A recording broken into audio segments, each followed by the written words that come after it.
بەهۆی ناجێگیری بەهای دینار بەرامبەر بە دۆلاری ئەمریکی ژمارەیەک لە خاوەن نووسینگەکانی ئاڵوگۆڕی دراو بازاڕیان جێهێشتووە و زیانەکانیان مەزندە دەکرێت بەدەیان ملیار دینار بێت. خەڵکانێکی لێرە سەعابی 5 ملیۆن دلار ویستن بزر بووە لەوانەیە بە 670 ملیۆن دلاری کڕی بە 175 باری کردووە ڕۆیشتیە نەهاتۆ چکە توش زەرر بوو ینی 175 ینی بە 175 ئەگەر 70 ملیۆن دلار جاران 25,000 بیتن دەکات تقریبا 175 ملیار.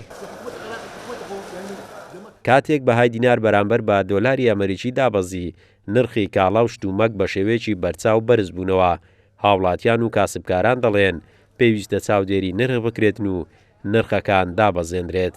ئیشەکەمە زۆری بە دۆلار دەکردن بەڕاستی بە دینار دەفرۆشینەوە جا ئەگەر دۆلار مستەقل بی ڕاوەستی لە بۆمە باشترە بەڵام ئەگەر ئەو هاگەمەی بکە بەڕاستی زۆر زەرمەند دەبین. کە دۆلار هەستا شتێکە لە گران بوو بەڵام کە دۆلار هاتەوە خوارێ تەقریبا ئێستا باشترە بەرە. وڵای چاودێری بازار بکرێ باشە. چاودێری بازار بکرێ باشە بەڕاستی. ماوەی 2 ساڵ دەبێت بەهای دۆلار بەرامبەر با دیناری عراقی هاوشێوەی ئێستا دانەبەزیوە بە بەردەوامیش نرخی کاڵا و شتومەک لا کاتی بەرزبوونەوەی دۆلار بەرز دەبێتەوە و دواتر نرخەکان دانابەزێنرێت. قارەمان جەوهەر، کورسات نیوز، هەولێر.